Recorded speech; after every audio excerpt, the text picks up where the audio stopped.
दर्शकों, इस वक्त हमारे समक्ष है डॉक्टर कुणाल चिट्टानी सर। आप एक क्लिनिकल हेमेटोलॉजिस्ट हो। हमारे चैनल्स में सर आपका स्वागत है। थैंक यू सर, हम आपसे ये जानना चाहेंगे कि आए दिन देखा जा रहा है कर्क रोग से काफ़ी लोग ग्रस्त होते जा रहे हैं। ये जो अभी जो एटमॉस्फेयर जो चल रहा है, जीवन शैली जो चल रही है, सेडेंटरी लाइफस्टाइल जो चल रही है, तो आप ये बताइए, पॉल्यूशन, रेडिएशन, इसके भी काफ़ी लोग शिकार हो रहे हैं। तो आप ये बताइए, जो ब्लड कैंसर किस तरह से होता है, उसके क्या लक्षण है, उस बारे में आप बताइए। जैसे कि मैं एक ब्लड कैंसर स्पेशलिस्ट हूँ, मैं आपको कहना चाहूँगा कि ब्लड कैंसर के जो मेन रीजंस हैं वो हमारे जो सेल में जीन्स होते हैं उसमें म्यूटेशंस के वजह से होता है, जिसमें जीन्स में चेंजेस होते हैं। जीन्स के चेंजेस होने के रीजंस होते हैं पॉल्यूशन, स्मोकिंग, कुछ जेनेटिक बीमारियां होती हैं। तो ये कॉमन रीजंस होते हैं ब्लड कैंसर होने के। इसके लक्षण जैसे हैं एकदम एक्यूट, जिसको बोलते हैं, मतलब जल्दी आते हैं।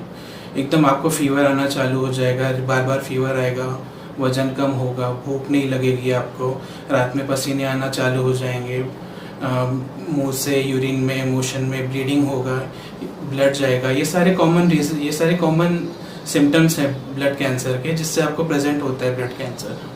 थकान लगेगी ज़्यादा।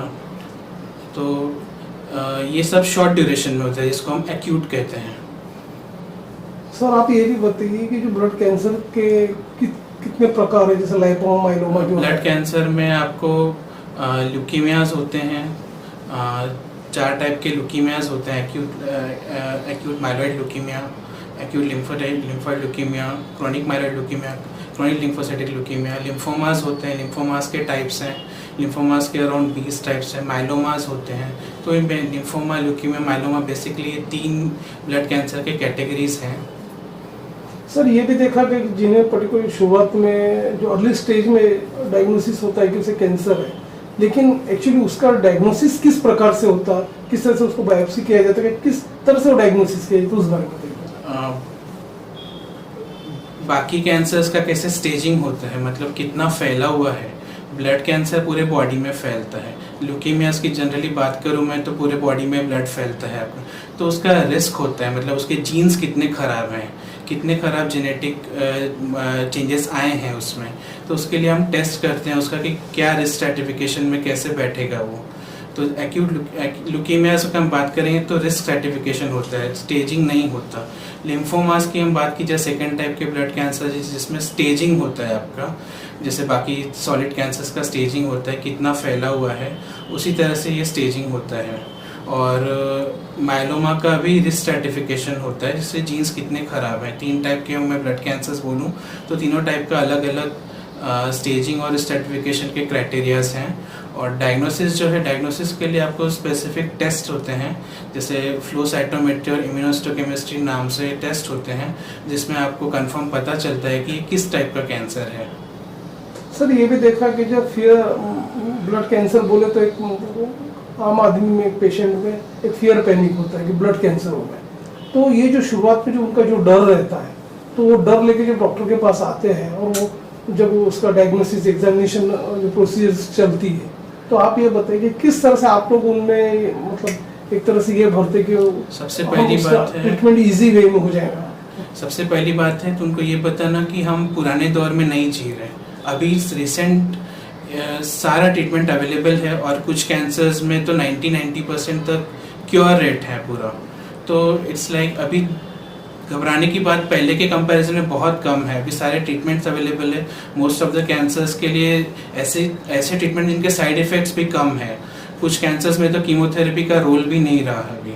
So depending on the cancer हम पेशेंट को काउंसिल करते हैं कि उनका एंजाइटी बेसिकली रूल आउट करने के लिए।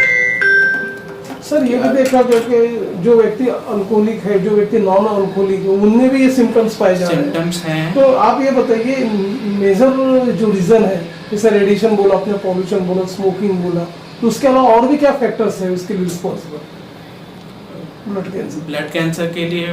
मोस्टली मीन्स 80% केसेस में अराउंड कोई रीज़न नहीं होता। 20% केसेस ही सेकेंडरी होते हैं ब्लड कैंसर। जिस तरह से लंग कैंसर हो गया, इसमें मेजर रोल स्मोकिंग का होता है। बाकी कैंसर्स हो गए जिनमें काफ़ी सारा परसेंट ज़्यादा होता है बाकी चीज़ों का। ब्लड कैंसर्स में मोस्ट ऑफ द केसेस में कोई रीज़न नहीं होता है सच। आपको वो इडियोपैथिक जो बोलते हैं वो कोई रीज़न नहीं होता उसमें, अपने आप होता है वो। ओके। शहर विदर्भ और इंटरस्टेट के दर्शक डॉक्टर कुणाल चट्टानी सर आपको लाइव देख रहे हैं, इवन आपका फ़ोन नंबर और आपका एड्रेसेस हमारे स्क्रीन पे रोल आउट हो रहा है। तो ऐसे पेशेंट जो आपको ऑनलाइन कंसल्टेशन चाहते हैं या डायरेक्ट आके विजिट कर सकते हुए, आप निश्चित रूप से विजिट करेंगे क्लिनिक में। तो चलते चलते सर हमारे पेशेंट्स को आप ये भी बताइए कि जब ब्लड कैंसर की बात करते हैं और उसकी डायग्नोसिस की प्रोसीजर होती है तो उसका देखा गया कि उसका कॉस्ट फैक्टर भी एक मायने रखता है, या उसका ड्यूरेशन ट्रीटमेंट का। तो जनरली क्या होता है उस बारे में बताइए। जनरली हम बात करते हैं दो मेन कैंसर्स हैं जो एक्यूट माइलोइड ल्यूकेमिया और एक्यूट लिम्फोसाइटिक ल्यूकेमिया। दोनों का ट्रीटमेंट के साइड इफ़ेक्ट ज़्यादा होते हैं जिनकी वजह से उसका कॉस्ट ज़्यादा होता है। पेशेंट को हॉस्पिटल में रहना पड़ता है पूरा 1 महीना। जो कीमोथेरेपी होता है वो इतना महंगा नहीं होता, बट एंटीबायोटिक्स लगना, डेली ब्लड लगना, ये सारे चीज़ों की वजह से आपका कॉस्ट थोड़ा सा आता है। सो अभी सपोर्ट सिस्टम्स काफ़ी हैं नागपुर में, विदर्भ के एरिया में, जो आपको सपोर्ट करते हैं इस चीज़ के लिए, और डिपेंडिंग ऑन रिस्पॉन्स रेट्स भी काफ़ी अच्छे हैं। सो आई होप कि एक ब्राइट फ्यूचर की तरफ जा रहे हैं हम लोग as per as cancer field is concern, haematology field is concern. आपको सारे जल्दी डायग्नोसिस होना, जल्दी ट्रीटमेंट होना, सपोर्ट सिस्टम मिलना, सारे पॉजिटिव पॉइंट्स हैं हमारे लिए अभी।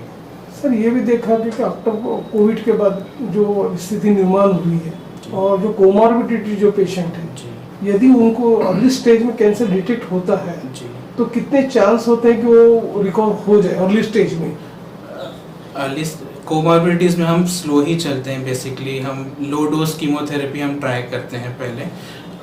सो कोमॉर्बिडिटीज़ में ऐसा नहीं होता कि आपको मीन्स हाई डोज कीमोथेरेपी दे दिया। जैसे कि हमको किसी पेशेंट को देखकर उनको टाइट्रेट करना पड़ता है कि इनको हाई डोज कीमोथेरेपी लगेगा कि लो डोज कीमोथेरेपी से काम चल सकता है हमारा। तो इस तरह से हम हर पेशेंट का ट्रीटमेंट एक ही नहीं होता है। हर पेशेंट को हम depending on comorbidities, risk factors, ये सब टेलर करके ही हम ट्रीटमेंट करते हैं हर पेशेंट का। सर ये भी देखा गया कि आमतौर पे जैसे ये ब्लड कैंसर की गिरफ्त में ना आए, उसकी ग्रिप में ना आए, तो आप बताइए कॉमन पर्सन के लिए आप ये बताइए किस तरह की एक लाइफस्टाइल होनी चाहिए? एक रूटीन हेल्थी लाइफस्टाइल, जिसमें मेन चीज़ है एडिक्शन का ना होना, मेन चीज़। बाकी अपने हाथ में जितना होता है कि एडिक्शन जैसे स्मोकिंग, टोबैको, अल्कोहल, ये सब चीज़ें अवॉइड करना, ये मेन चीज़ है इसमें। बाकी ब्लड कैंसर्स में जैसे कि मैंने बोला कि 80% केसेस में तो आपका कोई रीज़न नहीं होगा तो भी हो जाएगा, but we can detect, we can treat early. Sir जो दूर दराज के दर्शक हैं, अंतर्राज्यीय दर्शक है, आपको जो लाइव देख रहे हैं, यदि वो कैंसर से ग्रस्त है, ब्लड कैंसर से, और आपसे डायरेक्ट कांटेक्ट करते हैं कि आपके क्लिनिक में अप्रोच होते हैं, तो आप ये बताइए किस प्रकार का स्टेट ऑफ द आर्ट अपने यहाँ पे इक्विपमेंट है, क्या डायग्नोसिस प्रोसीजर्स है, उस बारे में थोड़ा बताइए। जैसे कोई ब्लड कैंसर सस्पेक्टेड आता है मेरे पास, हमारे कोई भी हेमेटोलॉजिस्ट के पास आता है, हम सबसे पहले देखते हैं कि वो ब्लड जो होता है बोन मैरो में बनता है, तो हम सबसे पहले बोन मैरो का टेस्ट करते हैं उनका। बोन मैरो से के टेस्ट से हमको पता चलता है कि कैंसर है कि नहीं है। सबसे पहली बात, कैंसर है तो कौन सा कैंसर है उसके लिए जैसे कि मैंने बताया फ्लो साइटोमेट्री, इम्यूनोहिस्टोकेमिस्ट्री नाम के टेस्ट होते हैं, वो हमको परफॉर्म करने होते हैं। फिर उसके बाद में उसका स्टेजिंग, रिस्क स्ट्रेटिफिकेशन करना होता है, फिर हम उसका ट्रीटमेंट प्लान करते हैं। तो ये सब सारा हर हेमेटोलॉजिस्ट के पास में सारा अवेलेबल होता है। ये सब बोन मैरो का इक्विपमेंट्स हो गया, और ट्रीटमेंट के लिए कीमोथेरेपी आगे प्लान कर सकते हैं उन सब के हिसाब से। ये है